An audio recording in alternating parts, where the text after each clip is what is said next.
What's up, guys? I'm using the new camera like everybody suggested. Uh, this is what you would have to hear if I didn't focus it manually, which I'm going to do. It does mean that I'm going to bump the camera every once in a while like that, but I'm going to try and keep it to a minimum. The focus motor is directly beside the microphone on this camera, the D7000, so it's really noisy in the video, but it's really not that noisy in real life, so that's how it ends up being. I'm going to get an external microphone for this camera so that I can eventually use autofocus without the noise. But anyway, as you can see, I'm going to be talking about a Gayle Bradley, and first off, I guess I'll just do a few size comparisons. There it is against a Sebenza. A large Sebenza. There it is up against a Paramilitary 2. And here it is up against a Spyderco double stuff stone. So it's a kind of a bigger knife. I mean, it's no SMF, but it's still kind of a bigger knife. Big for EDC. Perfect size for EDC maybe if you're into bigger stuff. So it is made in Seki City, not Seki City, but Taichung, Taiwan, I think. Let me check that. Yep, Taichung, Taiwan. A lot of people think that if you want a quality Spyderco, you have to get it from Golden, Colorado. And that's just not true.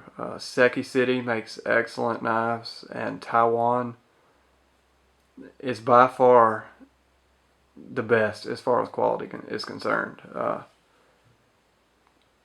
Yeah, I hate to say that because I love our guys in Golden making our Spyderco knives, but the fit and finish that comes out of Taichung is absolutely amazing, and you really have to see it.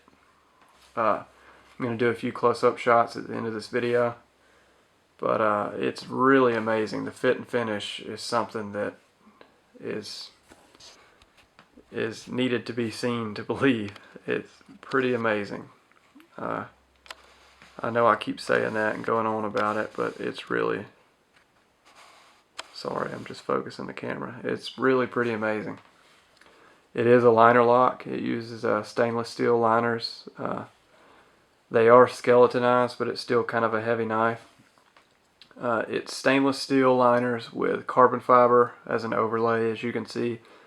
And it's an M4 carbon steel blade. I don't know if it's considered carbon or just non-stainless. Anyway, it is in a stainless steel, and it will rust if you don't take care of it.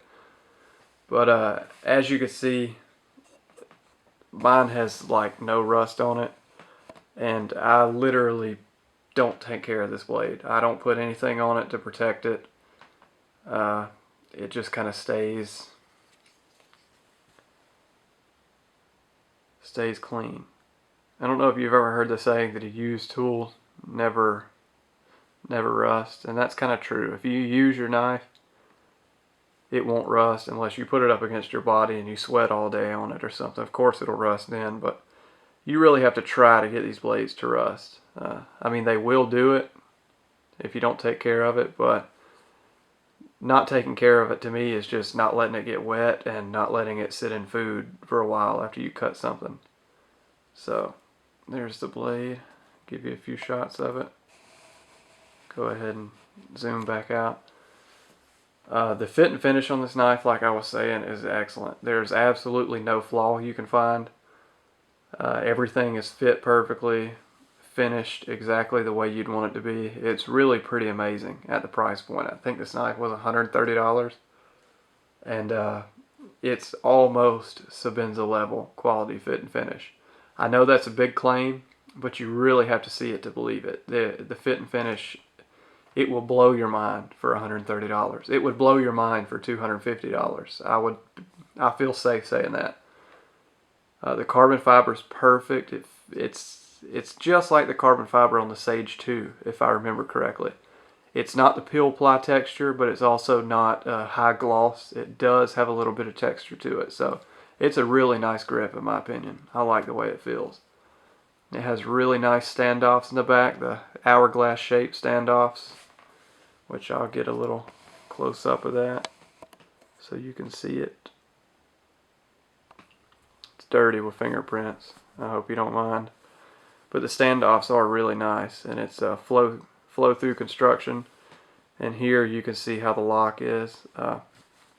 This lock pretty much has not worn. I do flick this knife open. It's one of the few knives that I do flick, and the lock has not worn at all. It's right there, and it was right there when I got it. So they really don't wear.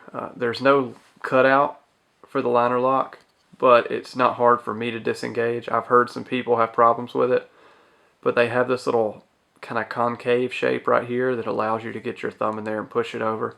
So that's not an issue for me, but I'll let you see it lock up. There you go. And that's how it's been ever since I got it. Since I'm already zoomed up, I'll give you some high def shots of it.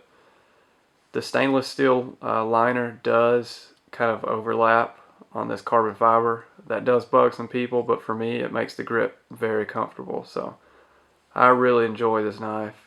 It is drilled for tip up, tip down, left, right. So I think there's an option for everybody. The clip is excellent. It's coated.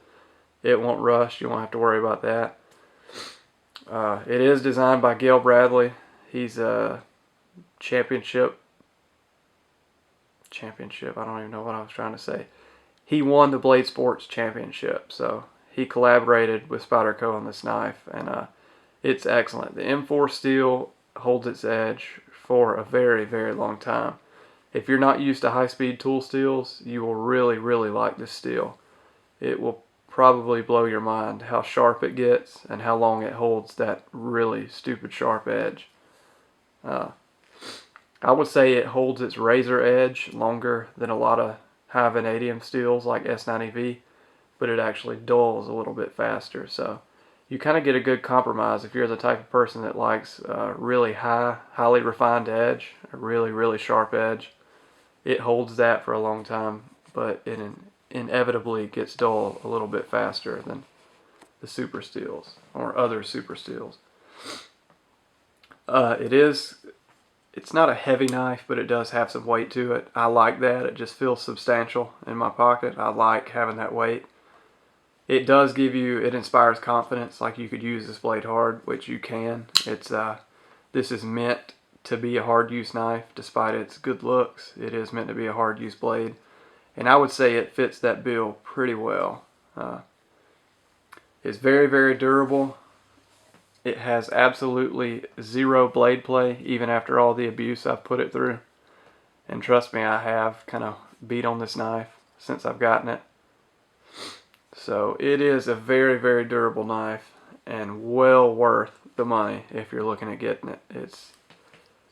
It may be one of the highest value knives that I think I've ever come across. And I don't say that lightly. It really is a good deal for $130.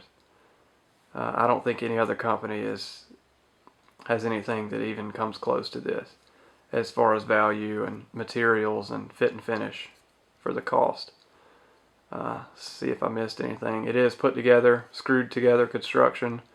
These are T6 and this is a T9 in the pivot, if I remember correctly. It's not one of those knives you want to take apart because there's really no need to. If you want to patina the blade, you can take it apart, but beware, there's some very strong Loctite on this pivot, so you may have some trouble with that. Again, the M4 blade is not considered stainless, but it is pretty stain resistant. If you're used to 1095 and taking care of that, you'll have no problem with this because it doesn't rust nearly as fast as 1095.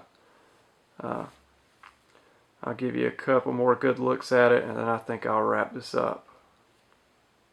If any of you are on the fence about this knife, I would say go ahead and get it. If you don't like it, heck, I may buy it off of you because I really do love this knife. It's got good enough looks to carry it in the office with you or to a wedding or something like that, but it's a substantial enough knife that you wouldn't feel underprepared if you needed to use it hard. So anyway, thanks for watching, guys, and I'll see you next time.